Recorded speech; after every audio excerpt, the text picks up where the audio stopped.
사랑하는 할랜드교 성도 여러분 안녕하십니까? 박현수 목사입니다. 지난 주일 저녁에 또 총격 사건이 있었습니다. 이번에도 우리 교회가 있는 버넌힐스와 가까운 거니에서 사건이 있었는데요.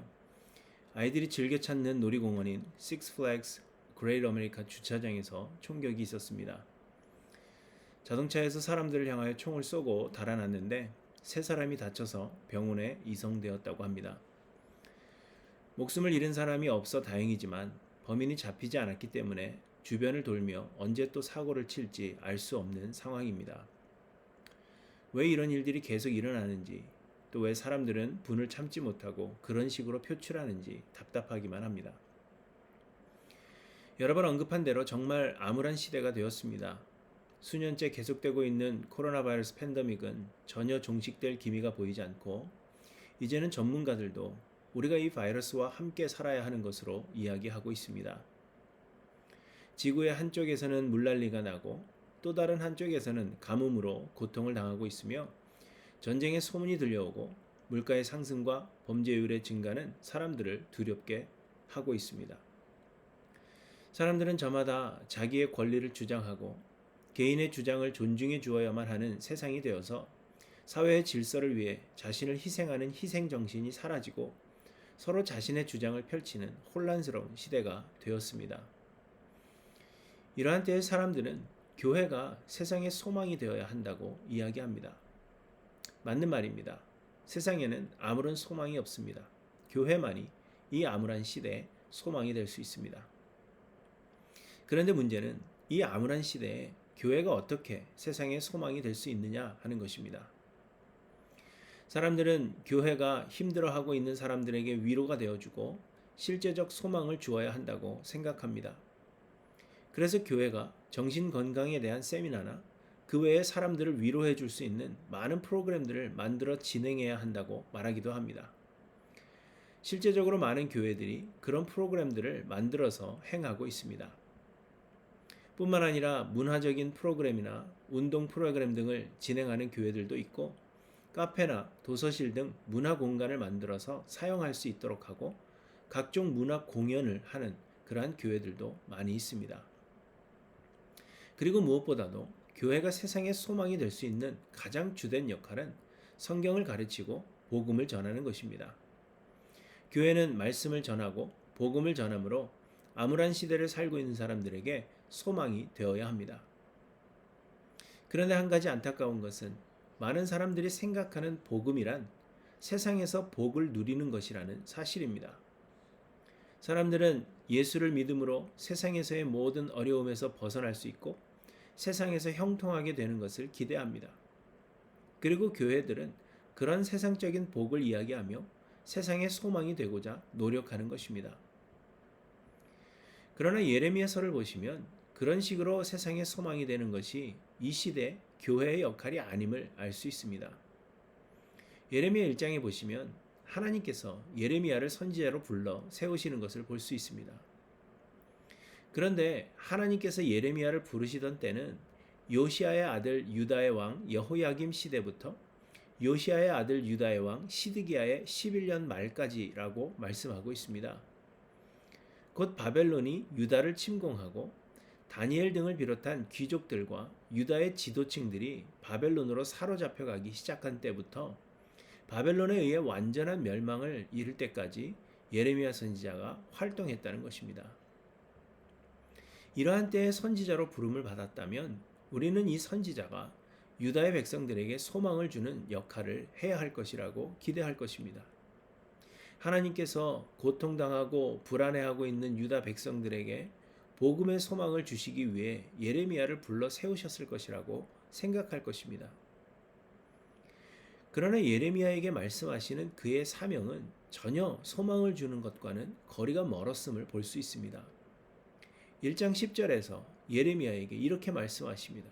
보라, 내가 오늘 너를 여러 나라와 여러 왕국 위에 세워 내가 그것들을 뽑고 파괴하며 파멸하고 넘어뜨리며 건설하고 심게 하였느니라 하시느니라. 건설하고 심게 하는 역할도 물론 있지만 그보다도 뽑고 파괴하며 파멸하고 넘어뜨리는 것이 암울한 시대를 사는 백성들을 향한 선지자의 역할이라는 것입니다. 그리고는 살구나무 가지의 환상을 통하여 하나님의 계획하심이 반드시 이루리라고 말씀하십니다. 히브리어로 살구나무, 그것은 이루어진다는 의미의 단어와 발음이 동일하다고 합니다. 그래서 살구나무의 환상을 보여주신 것입니다. 그리고는 기울어져 있는 끓는 가마의 환상을 통하여 유다에 임박한 하나님의 진노에 대해 알게 하십니다. 그리고는 또 말씀하십니다. 18절부터 보시면 보라, 내가 오늘 너를 그 온 땅과 유다 왕들과 그 지도자들과 그 제사장들과 그 땅 백성 앞에 견고한 성읍, 쇠기둥, 놋성벽이 되게 하였은즉 그들이 너를 치나 너를 이기지 못하리니 이는 내가 너와 함께하여 너를 구원할 것임이니라. 이렇게 말씀하십니다. 선지자의 역할은 하나님의 말씀을 바르게 전하되 유다에 임할 하나님의 진노와 유다의 멸망을 바르게 전하여 백성들에게 걸림돌이 되는 것이라는 말입니다. 그래서 사람들이 선지자를 싫어하고 그를 칠 것이지만 그래도 담대히 말씀을 전해야 한다는 것입니다. 저는 요 몇 주 동안 부흥 집회에 대한 저의 부정적인 견해, 그리고 암울한 시대 기도를 요청하는 사람들에 대한 부정적인 견해를 피력한 바가 있습니다. 그래서 말씀을 준비하고 전하면서도 이래도 되나? 내가 너무 교만해 보이는 것은 아닐까? 이런 걱정을 했습니다. 그러나 예레미야서를 묵상할 때마다 제 생각이 더욱 분명해집니다. 사람들은 목사의 역할이 교회의 부흥에 있다고 생각하기도 합니다. 프로그램을 잘 운영해서 교회의 성도들이 늘어나고 수적 부흥을 이루어야 하며 그렇기 때문에 교회의 교인들이 늘어나도록 좋은 프로그램을 개발하는 것이 목사의 역할이라고 생각하시는 분들도 계십니다. 그러나 예레미야서를 묵상하면서 더욱 확실해지는 것은 교회의 부흥이 목사의 역할도 아니며 세상의 세상적 소망이 되는 것이 교회의 역할이 아니라는 것입니다.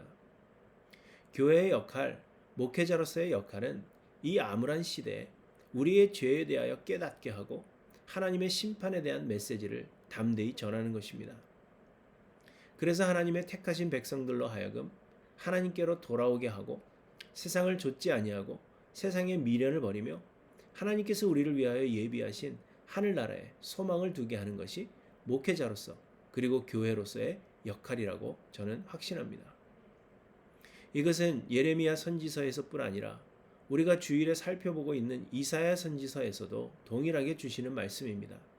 하나님은 이사야 선지자를 부르실 때에도 백성의 눈이 가려지고 귀가 막히도록 하여 회개하고 돌아오는 일이 없게 하라고 말씀하셨습니다. 사랑하는 성도 여러분, 여러분은 이 암울한 시대를 살아가면서 교회를 통하여 또한 목회자에게 무엇을 기대하십니까? 세상적인 소망, 물질적인 소망, 마음의 위로 이런 것들을 기대하지 마시기 바랍니다. 하나님의 말씀을 바르게 듣고 우리의 죄를 발견하고 회개하며 삶이 변화를 받아 하나님께로 돌아가게 되는 이 은혜를 소망하시는 하일랜드 교회 모든 성도님들이 되시기를 간절히 소망합니다. 주님, 내가 여기 있사오니 나를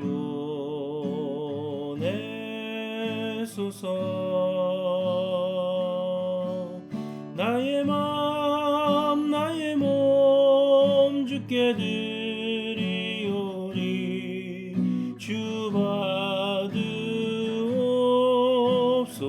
받으옵소서. 주님, 내가 여기 있사오니 나를 써주소서.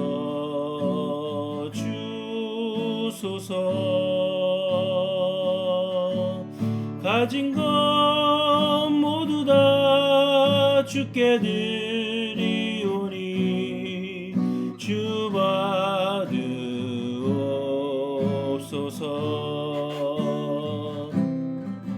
할렐루야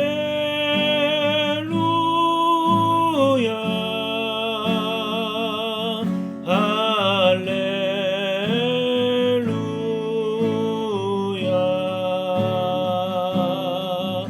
할렐루야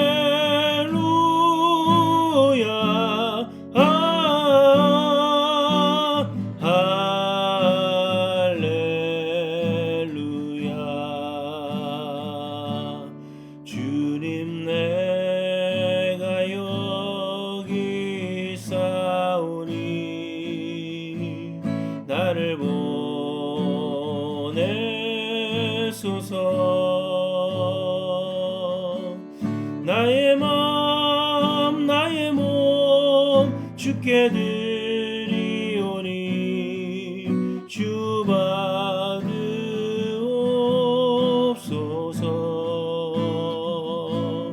주님 내가 여기 있사오니 나를 써 주소서. 가진 것 모두 다 주께 드리오니